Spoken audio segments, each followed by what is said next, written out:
Okay, let's open our Bible in the book of First Chronicles chapter 16, verse 29. Okay. First Chronicles chapter 16, verse number 29. Ito po ang kanyang sinabi. Give unto the Lord the glory due unto His name. Bring an offering and come before Him. Worship the Lord in the beauty of holiness. Another verse, New Testament po tayo. Luke chapter 4, verse number 8. Luke chapter 4, verse number 8. Kayo pong nasa bahay, nandiyan ang Bible news sa inyo, samahan niyo po akong magbasa. Okay, Luke chapter 4, verse number 8. Ganito ang kanyang pagkasabi. And Jesus answered and said unto him, Get thee behind me, Satan, for it is written, Thou shalt worship the Lord thy God, Him only shalt thou serve. Okay, pagpalain ng Diyos sa kanyang salita, sumandali tayo manalangin. Salamat po, dakilang Ama, sa pagkakataon na ito, pinupuri ka namin sa inyong katapatan at pagmamahal na hindi ho kayo nagsasawang ipadama sa buhay po ng inyong lingkod at sa bawat isa sa amin. Muli, Panginoon, buksan niyo po ang puso at isipan ng bawat Kristiyano na nakikinig ngayon, nasa ibang bansa man, dito man sa loob ng simbahan at sa mga kanya-kanyang bahay, ipaintindi niyo sa kanila ang kalooban niyo na dapat nilang matutunan sa ikatitibay at kalalago ng kanilang pananampalataya. Patawarin niyo po muna kami, Panginoon, sa lahat ng nagawa namin pagkulang, pagkakamali, laban sa inyong salita. At ngayon pong umaga, bigyan niyo po ng wisdom ang inyong lingkod upang sa kanyang pagsasalita ay hindi siya makadagdag ng kaliwanag o makabawas ng kaliwanag. Maging sa kanyang pagsasalita, Lord, samahan niyo po siya para hindi siya magkamali. God, give you wisdom how to preach with fluent words. Alam ko na kung wala kayo, wala ko akong magagawa. Patuloy niyo akong itago sa inyong kaluwalhatian para sa pagkakataon na to, kayo po ang mapuwi. Ang lahat na ito ay kong dalangin sa pangalan ng Jesus. Amen. Okay. Worship is important. Yan po ang ating pag-aaralan ngayong pong umaga. Dahil po ang ating Diyos ay ang lumikha sa lahat, especially sa mga tao. Nang pagkalikha niya sa atin, ang inaasahan niya sa atin ay ang samba siya. Di ba nga, liligtas ka niya, liligtas ka niya, hindi lamang dapat siya sambahin, kundi dapat din mo siya paglingkuran. Okay. Why worship is important? Okay. Pag sinahot lang loob, malaki po ang utang na loob natin sa Panginoon. Dahil sa puwing nagpipilihan siya sa iyo, natutong na buhay.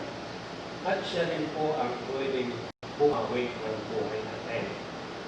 Kaya, bilang Diyos natin, inaasahan niya sa atin ay ang sambahin natin siya.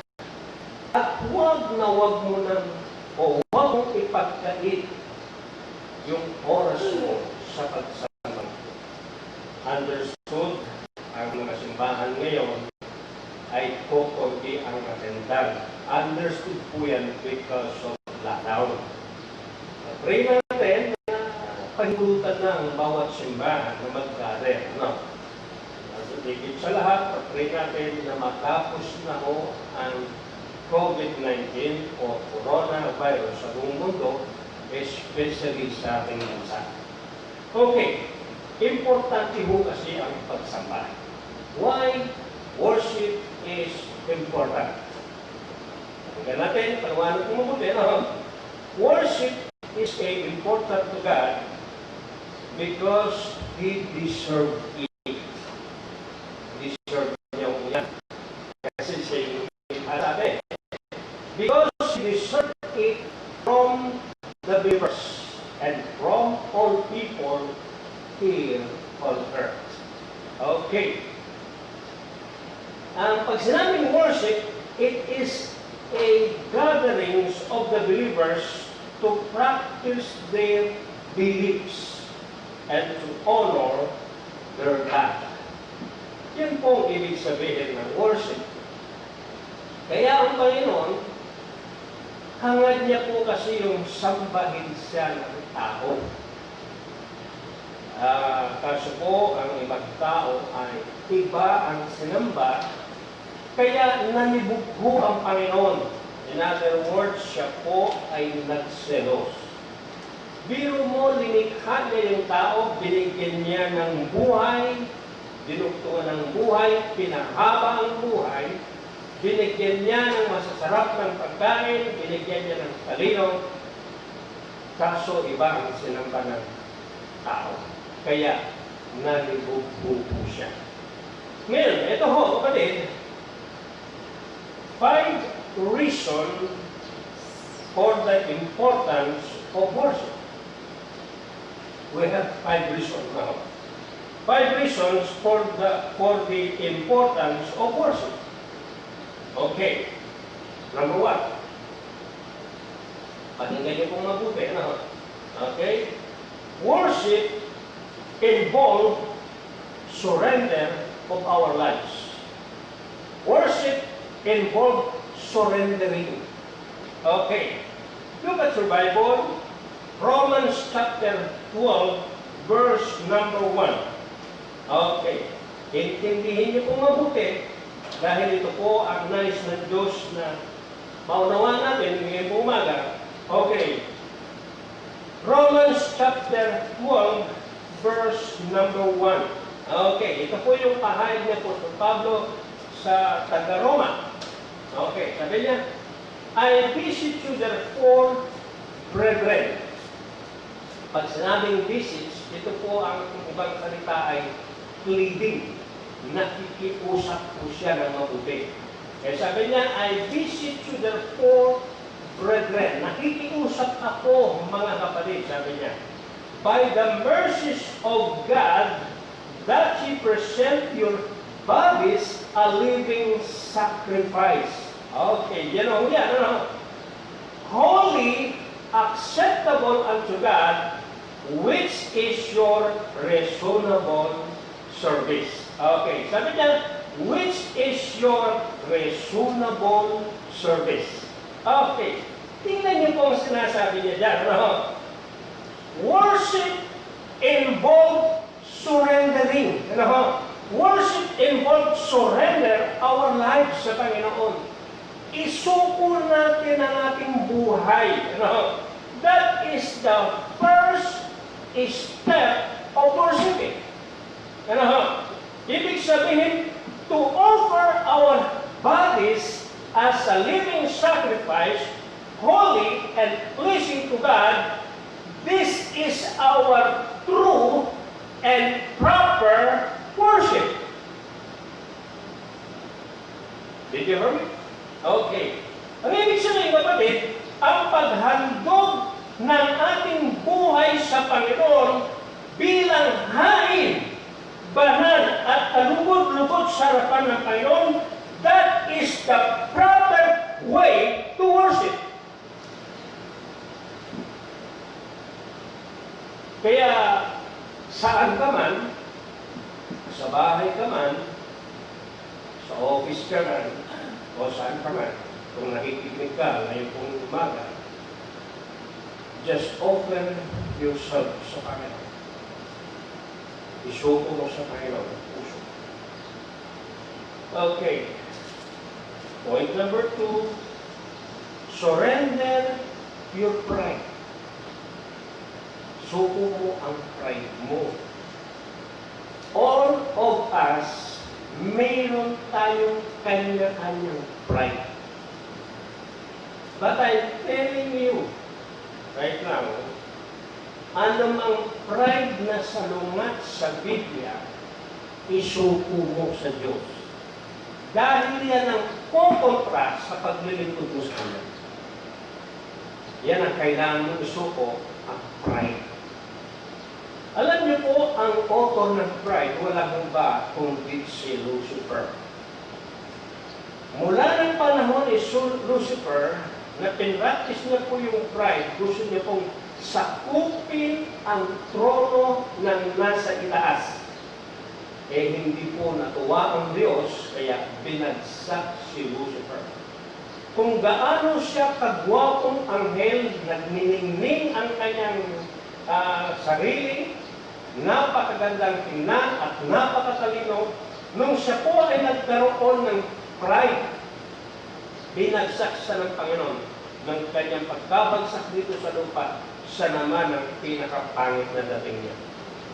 Yung ningning na nasa kanya ay nawala because of pride. Okay, ano ba ang dapat isuko sa Panginoon? Your weakness, yung kahinaan mo. Our weakness, isa sa dahilan kung bakit natin isuko yan, yan ang nagiging dahilan kung bakit yung iba hindi nakakapaglingkod, sapagkat umiiral ang hiya. Ang hiya, kapatid, kahinaan. Ang hiya, pride din yan. Pag pinairal mo yung hiya, talaga namang hindi ka maglilingkod sa Panginoon. Sapagkat pinairal mo yung pride mo. Yan po ay kahinaan. Isa sa kahinaan ng isang tao. Pag Kristiyano ka, dapat wala na yan. Yan ang dapat mong isuko sa Diyos. Your weakness. Okay. Eto ba? Ano dapat mong isuko? Ang kalooban mo. Kalooban. Kung minsan yung kalooban natin, ang siyang nasusunod. Imbes na ang kalooban ng Diyos ang dapat masunod, yung sarili nating kalooban ang siyang nasusunod. Na kung minsan, napapahamak tayo. So, sa pagpasok mo sa loob ng simbahan, at ngayon kung ikaw ay nakikinig, ano man ang kalooban mo na salungat sa Biblia, isuko mo na sa Panginoon. Hadlang mo yan. Okay, ano bang dapat mong isuko? Your plans, your dreams, all. Dapat mong isuko yan sa Panginoon. Ang lahat ng mga bagay na nasa atin na nagiging hadlang sa paglilingkod sa Panginoon, you should surrender all sa Panginoon para ikaw ay makapagbigay lugod sa kanyang harapan. Kaya, worship involves surrender. Surrendering your life sa Panginoon para ikaw ay makapagbigay lugod sa kanyang harapan. Number 2. Okay. Worship is putting our focus on Him. Okay. Worship is putting our focus on Him. Ibig sabihin, ang pagsamba, ilagay natin ang focus natin sa Kanya. Tatandaan nyo, kahit nasa simbahan kayo o saan man sa oras na ito, nakaharap ka sa akin. Kung ang isip mo ay wala, kung saan-saan yan lumuluta, hindi ka pa rin nag-worship. Okay? Naalala niyo ba ang dalawang magkumpare na lagi kong nilustrate sa inyo tungkol sa pagsamba? Ang dalawang magkumpare ko ay close sila sa isa't isa. Lumapit po ang linggo o araw ng linggo. Pinaya po ng isang kumpare ang isang kumpare. Sabi niya, mamimingwit ako ngayon, sama ka kumpare. Okay? Pero paano sabi niya, araw ng linggong yun, sisimba tayo. Ay hindi, ala akong ulam mamaya tanghali. Kaya mamimingwit muna ako. Sabi ng isa, sige, sisimba muna ako. Nalit-salita, nahiwalay kong magkumpare, yung isa pumunta sa ilog, yung isa pumunta sa simbahan. Yung nasa ilog, ang iniisip niya yung kumpare niya, kumusta kaya si kumpare. Masaya siguro siya kasi nasa loob ng simbahan. Pinagsisisihan kong nagawa ko, hindi ako nakapagsambahan. Okay? Ito namang kumpare na pumasok sa loob ng simbahan, ang iniisip niya yung kumpare niya, namimingwit. Sabi po niya sa kanyang sarili, habang siya'y nakikinig sa mensahe ng pastor, kumusta kaya si kumpare? Siguro marami na siyang nahuli. So, nasa loob nga ng simbahan, pero yung kanyang kumpare ang iniisip niya. So, ang tanong ko doon, sino sa kanila ang tunay na nagsimba? Of course, wala. Yung isa, nasa loob ng simbahan ng kanyang isip, pero ang body niya ay nasa ilog. Yung isa naman, nasa loob ng simbahan ng kanyang katawan, pero nasa isip niya ay nasa ilog. Maintindihan niyo po ang pagkakaya. Kaya, worship is putting our focus on Him. Yan pong ibig sabihin niya, mga minamahal. Look at your Bible.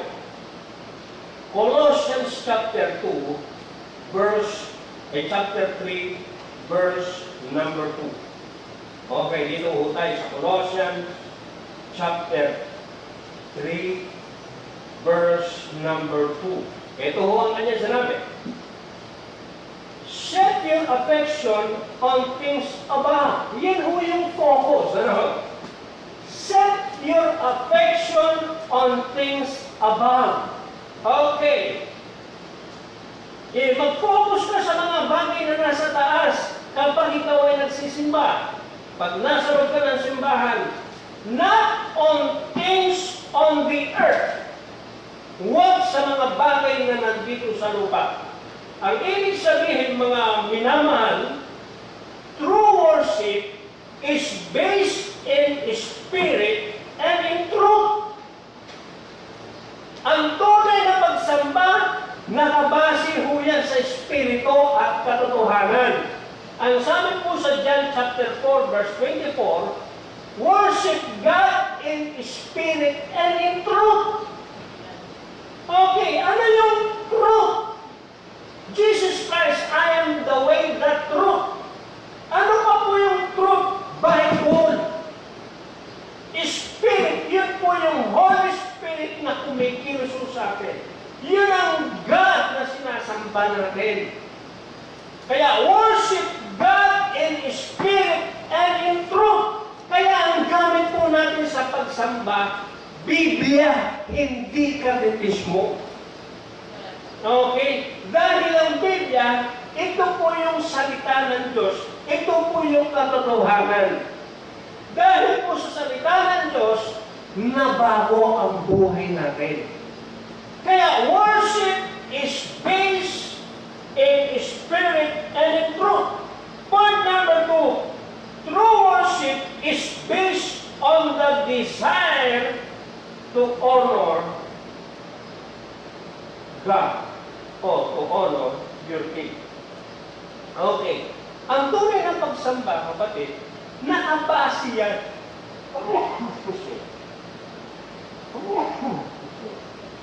Nakabase po yan sa desire mo na igalang ang Panginoon.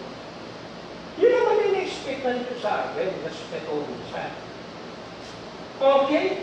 Kaya dapat, nasain mo rin. Pag nasa sa loob ka ng simbahan, kapatid, you should focus yourself sa Panginoon. Desire mo yan. Mag-focus ka sa Panginoon at magbigay ka ng respeto, lalong-lalo na sa loob ng simbahan. nasa bahay ka man, saan man lugar ka ngayon, pwede mo siyang respeto. Wala kang ginagawa ngayon, kundi mag-focus na makinig. Okay, point number 3. True worship is based on your submission to God's will. Ang tunay na pagsamba, nakabase rin po yan sa pagpapasakop mo sa kalooban ng Diyos. Okay, tingnan niyo po ang James chapter 4, verse number 7. Okay. Santiago Kapitulo 4, talatang 7. Tingnan niyo po. Ang sabi niya dito, submit yourselves therefore to God. Tingnan niyo. Magpasakop kayo sa Diyos. Sabi niya, resist the devil and he will flee from you. So, mga minamahal, true worship is based, sabi niya, on your submission to God's will. Ibig sabihin, there are threefold submission of submission. Paano mo ito? Ito po ang subpoint number 1, our carnal heart to God's holiness. Yung kakarnalan ng ating mga puso, isubmit mo sa Diyos na banal, sa kabanalan ng Diyos. Okay, ano pa? Mga kapatid, our proud heart to God's mercy. Yung puso natin, mga minamahal, na may halong kayabangan, isuko mo sa awa ng Diyos.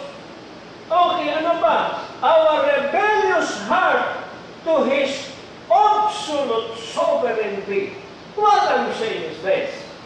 Pag ikaw mayroong mapag-alasang puso, isuko mo sa Panginoon sa kanyang pagpahari sa buhay mo.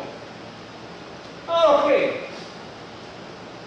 Alam nyo, ng ibang pinakamasarap, kundi yung maramdaman mo ang driving ng Diyos sa'yo. Dinadrive ka po sa tagumpay, dinadrive ka sa buhay mong mapayapa. Kung meron kang rebellious attitude o puso, isuko mo yan sa kamay ng Diyos para siya yung magmamaneho sa buhay.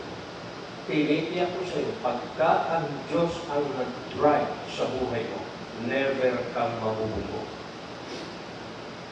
Pero pagka ang sarili mo ang pinadrive mo, may posibilidad na mabubugo ka. Yan ang ibig sabihin, surrender your heart sa Panginoon. Naintindihan niyo po ba? Amen? Kaya worship is putting our focus on Him. Ulit niya, pag tayo po yung nakikinig, dapat wala kang ibang iniisip kundi ang Diyos lang.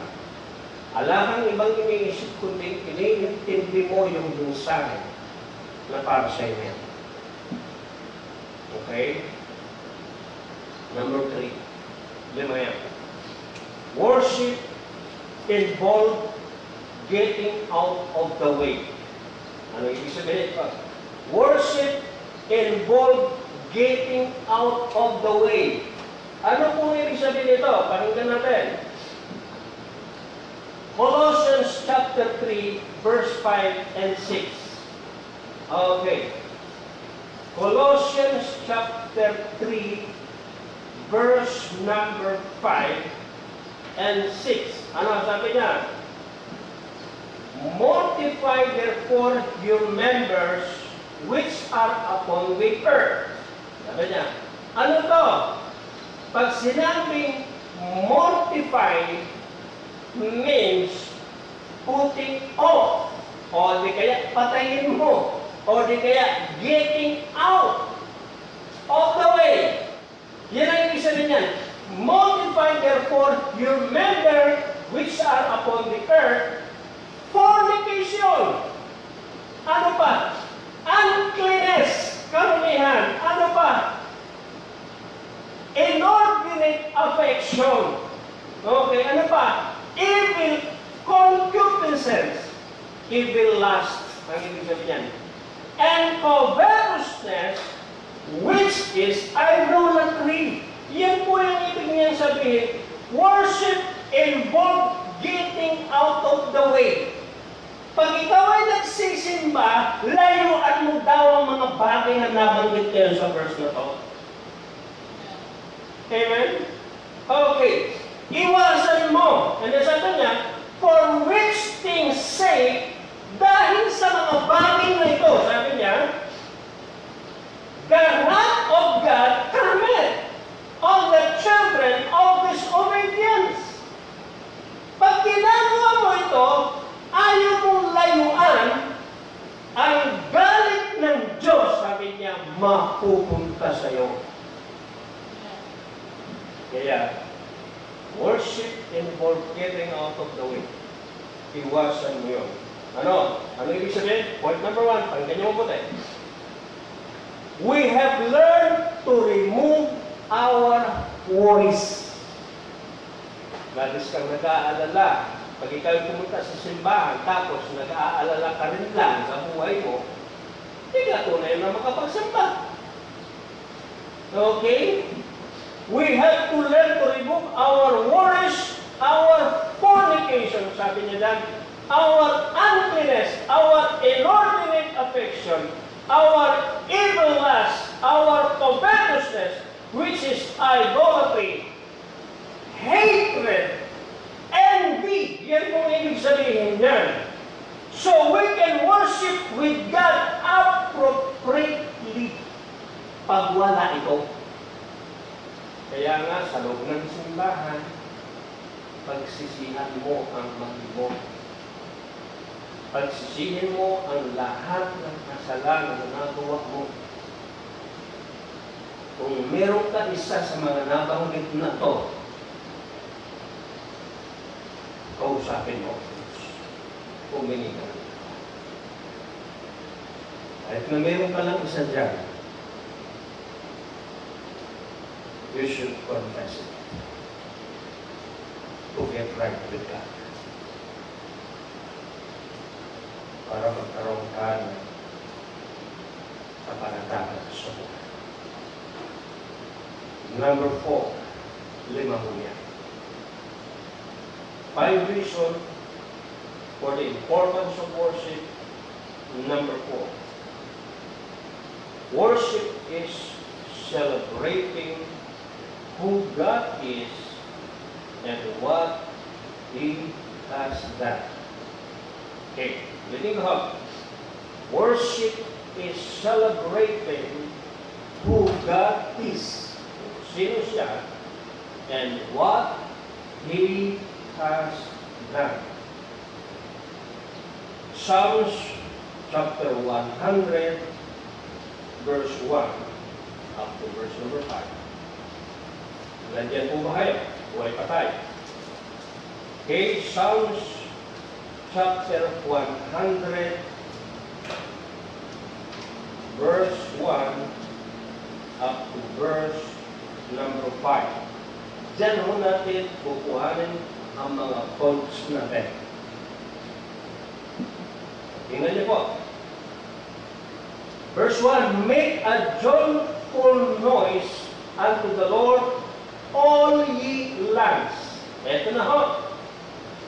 Worship is celebrating who God He is. Sino si Diyos? Tingnan niyo. Serve the Lord with gladness. Come before His presence with singing. Kaya pinapractice natin ng singing dito bago tayo sasamba. Amen? And serve the Lord with gladness. Dapat pagpasok mo sa simbahan, mayroon kang pusong masaya. Yan ang ibig sabihin niya. Sa pagharap mo sa sermon mo o anuman ang gadget na mayroon ka sa pamagitan ng pakikinig na to, dapat interesado ka. Yan pong ibig sabihin niya. Pag hindi ka interesado, paano mo ma-worship si God? Kung hindi ka rin interesado. Okay? Eto pa. Verse number 2. Know ye that the Lord, He is God. know that the Lord is God. Alamin mo, sabi niya, ang Panginoon sa iyong Diyos. Ang Diyos sa iyong Panginoon. Yung Panginoon sa iyong Diyos. Yan po ang ibig sabihin niyan. Okay? Ibig sabihin, kapatid, it is He made, sabi niya, it is He who made us. Siya ho yung gumawa sa atin. Siya yung lumikha sa atin. Siya yung nagbalangkas sa pagkatao natin. Amen? Hindi na ibig sabihin? Siya yung nagbalangkas, siya yung humubog, at higit siyang nakakalam kung hanggang saan ang sukat ng buhay mo. Hindi mo alam kung kailan ka mamamatay. Hindi mo alam kung anong sukat ng buhay mo. Kaya habang binibigyan ka ng Diyos ng pagkakataon to worship Him, to serve Him, samantalahin mo ito. Tatandaan mo to. Once na tinundukan ng Diyos ang buhay mo, wala ka nang magagawa. Pag sinabi niya, tama na dyan ang buhay mo. Malusog ka man, malakas ka man, marami ka man pera, pag sinabi ng Diyos, hanggang dyan ka na lang mabubuhay, wala ka nang magagawa. Kaya habang ala pa yung tuldok ng Diyos sa buhay mo, worship Him and serve Him. Maintindihan niyo mo ibig sabihin?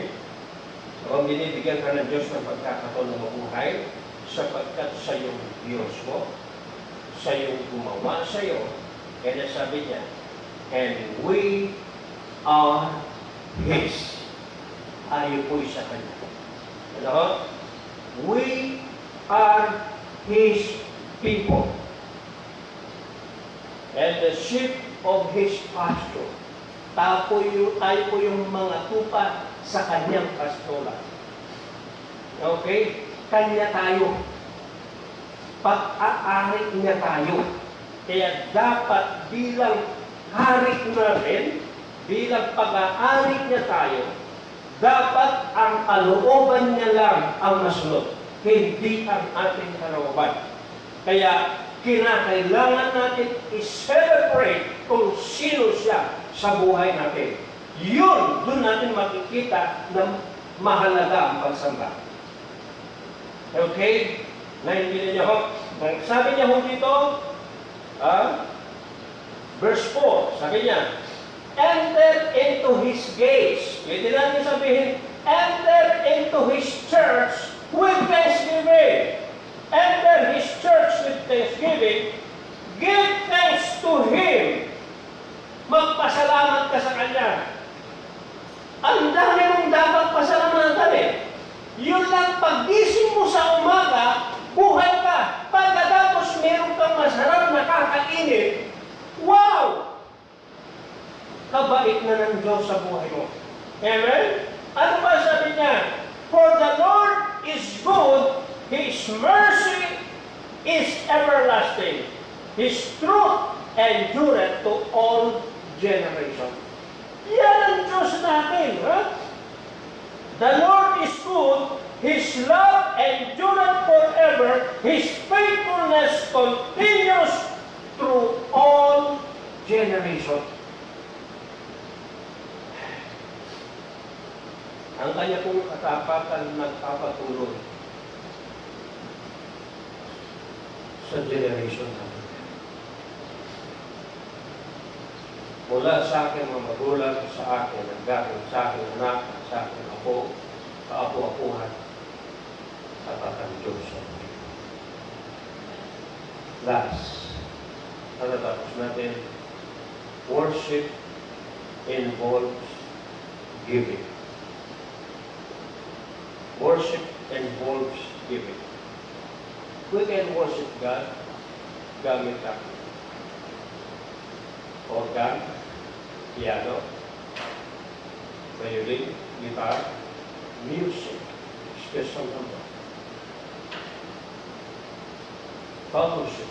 We can worship God through this. But the most important we can worship God by our giving. Kapatid, pag ang pastor hindi po siya nag-preach about giving, never pong uunlad ang ministry. Because giving is the key of blessings. Aandar po ang ministry pag mayroon pong pagbibigay o programa pagbibigay ng simbahan. Okay? Look at your Bible. Simulan natin muna sa Genesis chapter 4, verse 4. Okay. Genesis chapter 4, verse 4, sa buhay po ni Abel. Genesis chapter 4, verse 4, sabi niya dito, and Abel, he also brought of the firstling of his flock, and of the fat thereof. And the Lord hath respect unto Abel, and to his offering. Nagsimula po ang paghahandog ng panahon pa ni Adan. Si Abel, makikita ho natin dyan ang trabaho niya, tagapag-alaga ng tupa ng kanyang mga magulang. Natural lang tinuruan sila ng kanilang magulang kung paano magsamba at magbigay sa Panginoon. Nag-alaga po si Abel ng malusog na tupa at dinala ito sa Panginoon. Nanugot ang Diyos sa handog niya. Dito niyo na ho. Okay, another verse, Hebrews chapter 11, verse number 4. Okay. Kasi po natin, matatapos na po tayo sa points na yan. Hebrews chapter 11, verse 4. Okay, ito yung record sa buhay ni Abel, yung sa Old Testament pa. By faith, Abel offered unto God a more excellent sacrifice. Bakit excellence? Tapos puso niyang ibinigay ito. Amen? Than Cain, by which he obtained witness that he was righteous, God testifying of his gift, and by it he being dead, yet he speaketh. Dahil sa magandang halimbawa na ipinakita ni Abel, patay na siya, pero yung ginawa niyang maghandog sa Panginoon, patuloy itong ginagamit ng Diyos na testimony sa Abel. Okay? Naintindihan niyo ho? Hello? Okay. So, ibig sabihin, worship involves giving. Ito po ang mga points. Ano ba? We have 6 points. Giving is an act of worship. Nang magsamba ho si Abel, dala-dala niya po yung pinakamatabang tupa at kinandog ito sa Diyos. So therefore, giving is an act of worship. Amen? Okay. Point number 2, giving is an act of consecration. Ibinigay niya sa Panginoon ang lupa. Nag-consecrate po siya sa Panginoon. Is an act of consecration. Pagiging banal. Kumbaga mga minamahal, magsusubo ka talaga ng buhay mo sa Kanya. Okay, point number 3. Giving is an act of obedience. Tinuruan po ni Eva at ni Adan ang mga anak nila si Cain at saka si Abel kung paano sumamba at kung paano po magbigay sa Panginoon. Sumunod po sa Abel sa tamang proseso ng pagbibigay. That's why his giving was accepted before God. Amen? So, ibig sabihin, sumunod siya. Giving is an act of worship. And then number 4, giving is an act of satisfaction to the blessings that God gives. Pag ikaw ay nagbibigay, gawa mo na ikaw, nagpapatunay na ikaw ay satisfied sa blessing na binigay ng Diyos sa iyo. Nagpapatunay na may kasiyahan ka sa puso mo. Naintindihan niyo po ang pagsama. Amen? Nasisiyahan ka sa blessing na ibinigay ng Diyos sa iyo. Yan po mga anak. Point number 5, giving is the key of blessing. Ang pagbibigay, susi ng pagpapala. Kaya tingnan niyo ang verse, dahil sa ating pagbibigay, nabago yung simbahan natin. Amen? Without giving, paano mangyayari ito? Okay? Kaya inutos ng Diyos na magbigay ang bawat isa sa atin para sa kanyang kaluwalhatian. So therefore, giving is the key of blessing.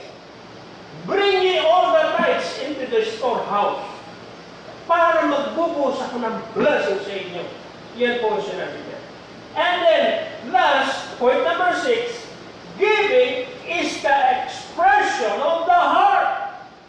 Pagpapahayag kung ano yung nasa puso mo. Yun po ang ibig sabihin. Pagpapahayag kung ano yung nilalaman ng puso mo. Gratitude. Amen? Pagpapasalamat. Ala ka naman maibibigay sa Panginoon kung hindi ka niya bibigyan eh. Amen? Kaya ka nakakapagbigay sapagkat binigyan ka ng Diyos ng blessings. Kung hindi ka binigyan ng Diyos ng buhay first, paano ka makapagbigay? Kung hindi ka binigyan ng Diyos ng talino, paano ka makapagbigay?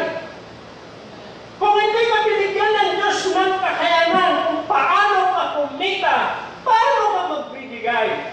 So therefore, giving is the expression of our hearts. Naintindihan niyo po? Giving is the expression of our hearts. When we bring our offerings to God, it is the form of worship.